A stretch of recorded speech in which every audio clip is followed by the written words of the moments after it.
बिस्मिल्लाहिर्रहमानिर्रहीम। आज हम पढ़ेंगे मैटर यानी मादा के बारे में। मादा क्या होता है? हर वो चीज़ जो जगह घेरती है और कमियत रखती है, उसकी कमियत होती है, वो मादा यानी मैटर कहलाती है। सबसे पहले हम समझने की कोशिश करते हैं एटम को, कि एटम क्या चीज़ होती है। ये देखें, कोई भी चीज़ एटम्स से मिलकर बनी होती है।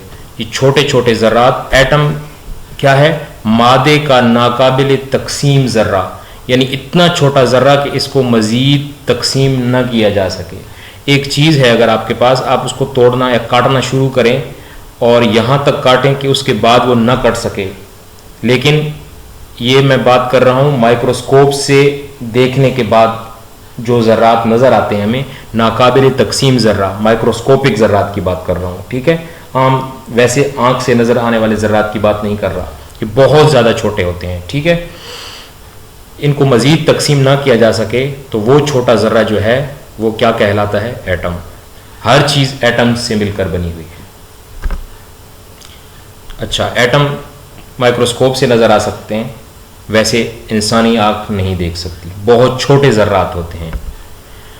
अच्छा, एटम के बारे में हम देखते हैं कि एटम का एक होता है न्यूक्लियस, उसके अंदर होते हैं न्यूट्रॉन। न्यूट्रॉन के ऊपर चार्ज, कोई चार्ज नहीं होता, नो चार्ज। और मरकज़ के अंदर ही, इस न्यूक्लियस के अंदर ही होते हैं प्रोटॉन, और प्रोटॉन के ऊपर होता है पॉजिटिव चार्ज। प्रोटॉन पी से याद रखो, पी पॉजिटिव, पॉजिटिव चार्ज। उसके बाद बाहर होता है शेल।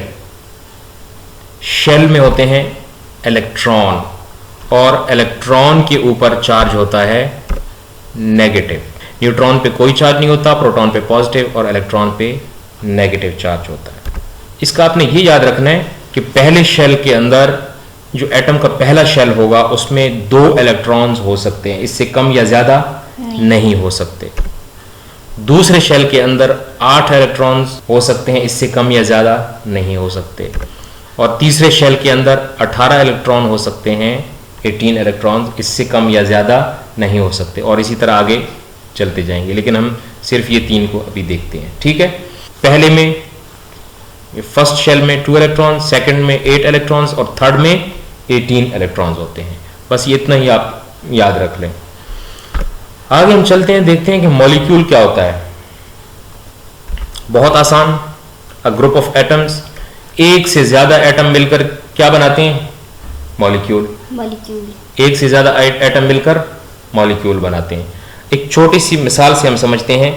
आपने गैसेस के बारे में पढ़ा, एटमॉस्फेयर में मुख्तलिफ गैसेस होती हैं, पढ़ा जी। एक गैस है ऑक्सीजन। ऑक्सीजन का नाम सुना है जी। ऑक्सीजन। ऑक्सीजन के पहले शेल में कितने इलेक्ट्रॉन हैं? 2 और 2 ही होने चाहिए जी, ठीक है। दूसरे शेल में कितने इलेक्ट्रॉन होने चाहिए? 8 इलेक्ट्रॉन। और इसमें कितने हैं देखें? 6 हैं। 1 2 3 4 5 6, 2 कम है जी। अब मसला हो गया यहाँ पे गंभीर। अब हम देखते हैं हाइड्रोजन के एटम को। हाइड्रोजन के एटम में पहले शेल में कितने इलेक्ट्रॉन है? 1। कितने होने चाहिए? 2 होने चाहिए। अब यहाँ भी मसला गंभीर हो गया। इसके पास 1 इलेक्ट्रॉन कम है जी, और इसके पास कितने इलेक्ट्रॉन कम है? 2 इलेक्ट्रॉन कम है। तो ये क्या करते हैं? ये कहते हैं कि मुझे 2 इलेक्ट्रॉन चाहिए थे, आपके पास इलेक्ट्रॉन है? ये कहता है कि मुझे तो खुद एक चाहिए, मेरे पास भी नहीं है। तो कहते हैं कि चलो आप एक काम करो, मैं ऑक्सीजन का एक एटम हूं और हाइड्रोजन का एक अपने दूसरे दोस्त को लेके आओ, ताकि मैं तो अपने इसको पूरा करूं, दूसरे शेल को। तो दोस्ती कर लेते हैं, ये तीनों आपस में दोस्ती कर लेते हैं, यूं मिल जाते हैं। ये जब मिलते हैं तो बन जाता है मॉलिक्यूल। एक से ज्यादा एटम मिलकर क्या बनाते हैं? मॉलिक्यूल। अब ये मॉलिक्यूल बन गया। और मॉलिक्यूल भी किस चीज का बना? पानी का। पानी का एक मॉलिक्यूल बना एटम से मिलकर, और ये मॉलिक्यूल बहुत सारे मिलकर उन्होंने क्या बनाया? पानी। तो पानी H2O, हाइड्रोजन के 2 एटम, ऑक्सीजन का एक, मिलकर पानी का एक मॉलिक्यूल, और मॉलिक्यूल मिलकर पानी बनाते हैं, ठीक है। ये मिसाल के तौर पे मैंने आपको बता दिया कि मॉलिक्यूल कैसे बनता है, मॉलिक्यूल होता क्या है, एक से ज्यादा एटम से मिलकर बनता है। मादा क्या है? मैटर, हर वो चीज़ जो जगह घेरे और कमियत रखे, वज़न रखे। वज़न और कमियत में फ़र्क है, इसलिए मैंने यहाँ कमियत का ही लफ्ज़ इस्तेमाल किया है। वज़न तब्दील होता रहता है, ग्रेविटी के ऊपर डिपेंडेंट है, ठीक है। लेकिन कमियत जो है, कमियत होती क्या है? जो मैटर, जो चीज़ जिस चीज़ से मिलकर बनी हुई है ना, जिस मटेरियल से, वो कितना है, क्वांटिटी उसकी वो कितनी है, वो तो नहीं चेंज होगी ना। नहीं। आप जितने हो, आप अगर चांद पे भी चले जाओ तो आप इतने ही रहोगे ना, या छोटे हो जाओगे? इतने ही रहोगे, लेकिन आपका वेट वहां पे कम हो जाएगा, 6 टाइम्स कम हो जाएगा, ठीक है। वजन और कमियत में ये फर्क है। अच्छा, मैटर जब भी आपके सामने आएगा तो आपके जहन में 2 चीजें आनी चाहिए, एनर्जी और चार्ज। चार्ज तो हमने पढ़ लिया जी कि इलेक्ट्रॉन पे नेगेटिव चार्ज और प्रोटॉन पे पॉजिटिव चार्ज होता है। इलेक्ट्रॉन और प्रोटॉन, जितने इलेक्ट्रॉन होते हैं उतने प्रोटॉन होते हैं, तो वो दोनों ही नेगेटिव और पॉजिटिव कैंसिल कर रहे होते हैं एक दूसरे के इफेक्ट को, तो न्यूट्रल होता है एटम, ठीक है। लेकिन चार्ज बहरहाल मौजूद होता है। और एनर्जी के लिए आप सिंपल एक चीज समझ लें, ये देखें, ये मॉलिक्यूल है ना जी, ये देखें, मॉलिक्यूल छोटे होते हैं, ये बड़े छोटे हैं ना, एटम से मिलकर बनते हैं ना, और एटम नाकाबिल तकसीम, जरा बहुत छोटा। जब ये छोटे होते हैं तो छोटे क्या करते हैं? हमेशा छोटे कभी आराम से बैठते हैं? नहीं। छोटे कभी आराम से नहीं बैठते, हलचल मचाए रखते हैं वो। तो ये भी हमेशा हलचल मचा के रखते हैं। इस तरह ये हरकत में ये कुछ ना कुछ कर रहे होते हैं, ठीक है। इसको कहते हैं wiggle jiggle spin shift.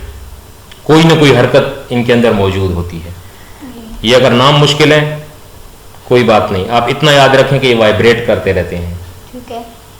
Kinetic energy होती है इनके अंदर, ठीक है। ठीक है। अब हम चलते हैं, ये हमें कुछ चीज़ें नज़र आ रही हैं, सॉलिड, लिक्विड, गैस और प्लाज्मा। अच्छा, एटम और मॉलिक्यूल हमने पढ़ लिया, अब हम पार्टिकल का लफ्ज़ यूज़ करेंगे, पार्टिकल्स, ठीक है। ठीक है। छोटे ज़र्रात के लिए, ठीक हो गया। इनके अंदर पार्टिकल्स मौजूद हैं, इसके अंदर सॉलिड के, इसके अंदर लिक्विड के, इसके अंदर गैस के और इसके अंदर प्लाज्मा के। अगर इनको हम खोल के देखें और उनसे मुलाकात करें, उन पार्टिकल से, और उनसे पूछें कि आप अपने बारे में कुछ बताओ, तो हो सकता है वो कुछ बता दें। आए देखते हैं, सॉलिड को हम चेक करते हैं। अच्छा, अब अगर आप देखें तो ये बहुत करीब एक दूसरे से जुड़े हुए हैं, करीब करीब एक दूसरे से मजबूती से जुड़े हुए हैं, और एक शेप बनाई हुई है उन्होंने, ऐसा ही है जी। तो ये हमने क्या इससे हासिल किया कि जो सॉलिड है उसके पार्टिकल्स बहुत करीब मजबूती से जुड़े होते हैं, और उनकी एक खास शक्ल, शेप होती है, एक हैयत होती है, ठीक है। ठीक है। अब हम लिक्विड देखते हैं। ये क्या, ये तो ग्लास के अंदर है, इसकी क्या वजह है? इनसे अगर हम पूछें तो ये कह रहे हैं कि भाई हमारा वॉल्यूम तो फिक्स होता है। वॉल्यूम कहते हैं कोई भी चीज़ कितनी जगह घेरती है, ये होता है वॉल्यूम। यानी इनको अगर हम कप के अंदर डालें तो तब भी इतनी जगह घेरेंगे, ग्लास के अंदर डालें तो तब भी इतनी, जितनी अब घेरी हुई उतनी ही जगह घेरेंगे। वॉल्यूम तो इनका फिक्स है, लेकिन ये कह रहे हैं कि शेप हमारी फिक्स नहीं है, हम इसलिए ग्लास में बैठे हुए हैं, ठीक है। ग्लास से निकालेंगे तो हम बह जाएंगे, नीचे गिर जाएंगे, हमारी शेप नहीं है। वॉल्यूम तो है, हम इतना ही रहेंगे, लेकिन हमारी शेप नहीं है। इनका वॉल्यूम और शेप दोनों है, और इनके वॉल्यूम है लेकिन शेप अपनी नहीं है, ठीक है ना। ये उस कंटेनर, उस बर्तन की शेप बना लेते हैं जिसके अंदर इनको डाला जाता है। ठीक है। नेक्स्ट क्या है? गैस। गैस। खोल के देखते हैं कि अंदर क्या है, इनसे मुलाकात करके। ओ, ये क्या हुआ? ये तो घूम फिर रहे हैं आजादाना। ये कह रहे हैं कि भाई हमारा ना कोई वॉल्यूम फिक्स है और ना हमारी शेप है, हम तो आज़ाद घूमते रहेंगे, हमें आप बंद नहीं कर सकते।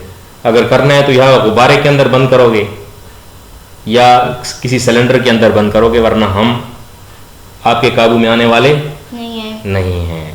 तो ये गैस की हैं, इनकी ना वॉल्यूम है, इनका ना वॉल्यूम फिक्स है और ना इनकी कोई ख़ास शेप है, ठीक है।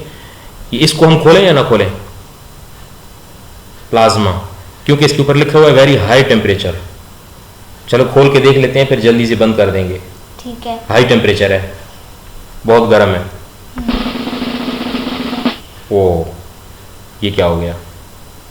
ये तो परेशान है, शायद ये इसलिए परेशान है कि इन्होंने अपने इलेक्ट्रॉन खो दिए हैं। किस वजह से खोए हैं? टेम्परेचर बहुत ज़्यादा है, वजह से टेम्परेचर बहुत ज़्यादा होने की वजह से इन्होंने अपने इलेक्ट्रॉन खो दिए और अब ये परेशानी के आलम में। बस इसको इसलिए जल्दी से बंद कर ले। ये आयोनाइज्ड हैं, ठीक है, यहाँ पे आयोनाइजेशन होती है, इसलिए अब इसको हम बंद कर देते हैं। इसको हम पढ़ेंगे भी नहीं, हाई टेम्परेचर है, एहतियात करनी है हमने, ठीक है।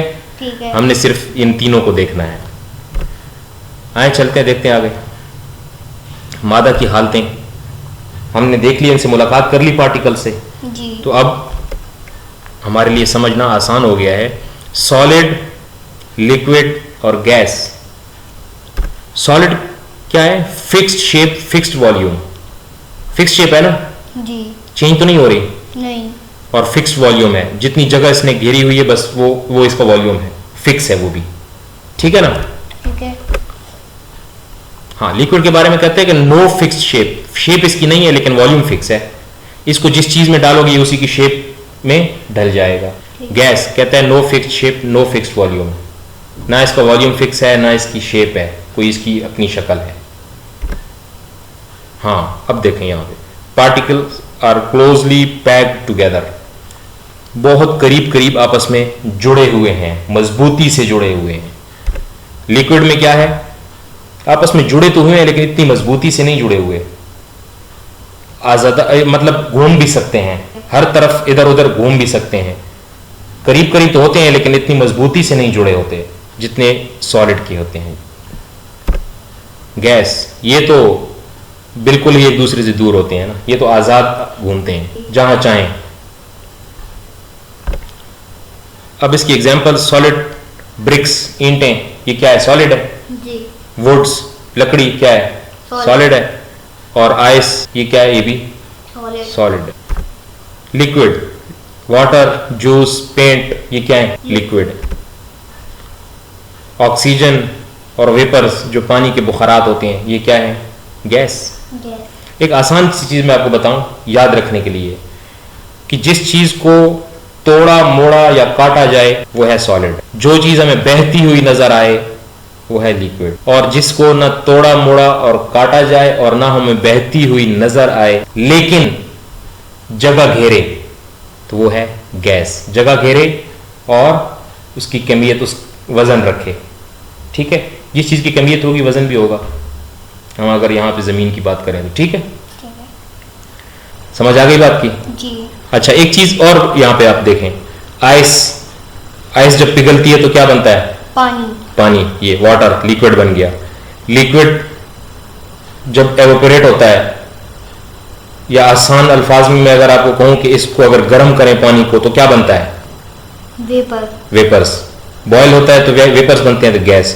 तो पानी हमारे पास ऐसा मैटर है जो हमारे पास तीनों सूरतों में मौजूद है, ठीक है। ठीक है। आइस सॉलिड, वाटर लिक्विड और वेपर्स जो है ये गैस।